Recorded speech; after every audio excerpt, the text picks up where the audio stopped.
added, let me just go here, 28 Jujube trees. Some are rootstock, so I have to wait a couple of years to get the trunk kind of healthy enough or big enough. Then I'll graft some of these known varieties right here. So let me just pull back here, and we'll go to the other areas too where I have the more established one. Just kind of want to give an overview where they are. So they're by the vineyard. They're spaced out about 15 feet. But I will prune these so that you know, we can get through and we can actually harvest them without using too tall of a ladder. So we want to keep it manageable. So all right, so this is some of them, and let's go to the more kind of established one, which I might transfer. So here the tree house still under construction. Let's go to the blackberry patch.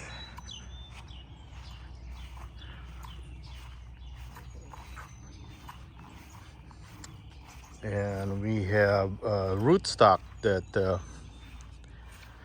well, it was on clearance. The scion died and I let it grow, and I'm gonna transfer this, but I'm gonna let it do its thing this year. It just took off. This was a tiny little 1 foot shrub that I just planted here before the blackberry patch was, of course. But now it's fruiting, so I'm kind of deciding. It has kind of like a bell-shaped fruit right there. It's not like an oblong. It looks like a pear, kind of like a short lang, like a stubby lang. I've seen some other fruit it has that are consistent with that look. So this is an unknown, and we have the lang right here. And it just rained. Let me just kind of shake some of this water. Yeah, lang is kind of like a pear shape, but they're kind of long. So the other one is about just that size right there. So it looks like more like a bell. All right, so this guy also took off. This is its second year, and look what it did. It just went nuts.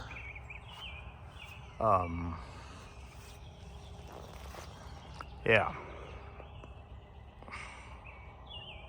So this is lang, this is unknown, and we're gonna have to move them, I think. Let's go back to the vineyard area. And it just rained, so thank you, Lord, for the rain. I don't have to water for at least a week, especially with the Jujubes here. I don't have an irrigation setup for them because this is kind of just got added. All right, so there some honey jar. Most of the small ones are honey jar without tags, but some of them I got from Kent from Kelsey Creek Farm, and those are rootstock runners. This one's right here. I bought 10 from him. So there's 5, and there's 3 there, and there's 1 at the garden over there, and this one here also. So those are all honey jars right there, the small ones without tag. And then this one is from Bob Wells. Look at this honey jar. It has tiny fruits already.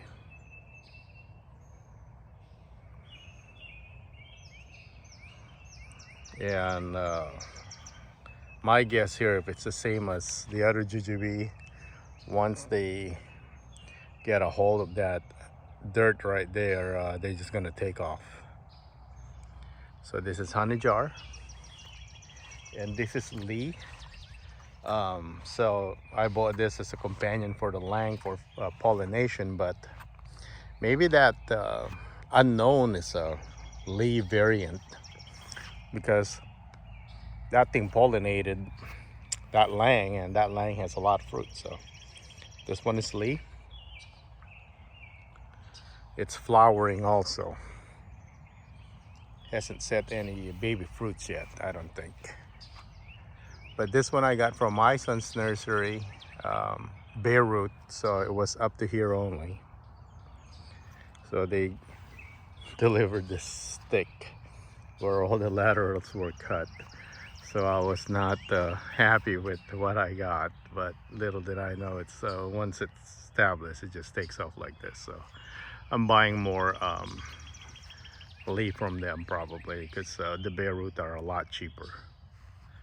They're about half price from Ison's, and they grow. So all right, so this one is honey sugarcane. So this is sugarcane. Let's make sure. Yep, it's sugarcane, and it's full of flowers.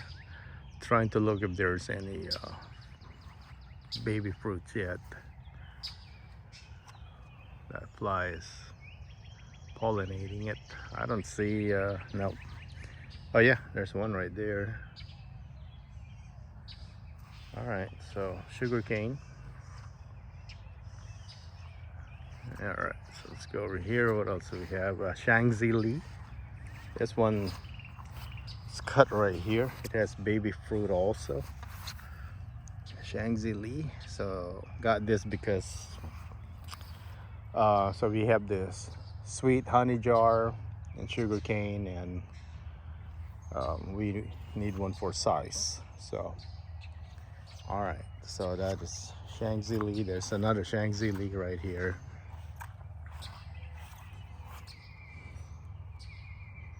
Oops, yeah, this one has some small fruits already. Yeah, Shanxi-Li.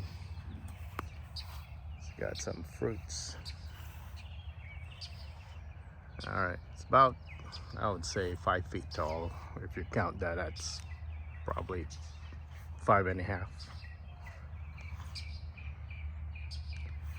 All right, and then GA866, but I have some kind of concerning news about this, because our expert Jujube growers here in Texas, they didn't have much luck with this if you are in Central and South. So we're a little bit more north than them. So hopefully we'll get something. Yeah, I've never heard of that until they mentioned it. So I got 2 of this GA866 and pretty excited about this too, because good flavor from what I watch. They mention it. This one doesn't have any baby fruits yet, but it has a lot of flowers. Oh, Lolo, stop destroying the Jujube. Lolo. Let's go over here. It's another GA866. This one does have some baby Jujubes. There it is, right there. There's quite a few too. I think I already took photos of this one. So, including those 2 by the blackberry patch, there's 28. So let's go to the side of the vineyard under the hickory tree, David's tree. So I added 3 more here. This one are closer together. Just to kind of occupy this area. They do get morning sun and mid sun and all the way to afternoon until that 3 blocks. So they probably will get around 8 hours of solid sunlight. So they'll still get their sunlight. But got 3 right here, and then added one to my dad's garden right here. So this will be his it's a honey jar. This will be its main tree right here. And there it is. So this guy is drinking pure pond water. So, and it's taken off. Look at all the new growth. There you go. So there's one right here, and there's actually one more close to the treehouse, but that's more like an experimental location to see if it would grow. It's a rootstock, so plan to graft if the fruit that that we get from it is not very desirable. So same thing with what I got from Kent right there. I'll observe first and test the fruit. If they're good enough for us consuming them as fresh eating, then no need to graft. If they're, let's say, too small, no taste, not good, then I got plenty of Jujubes right here to get scions from and graft all of them right here. So there's 5 here, and then there's 3 right here, so there's 9. And then I gifted one to a friend in McKinney, to my friend Clay. So if let's say that fruited, he doesn't like the fruit, then I can just grab a honey jar or a sugar cane and graft it there, or multiple.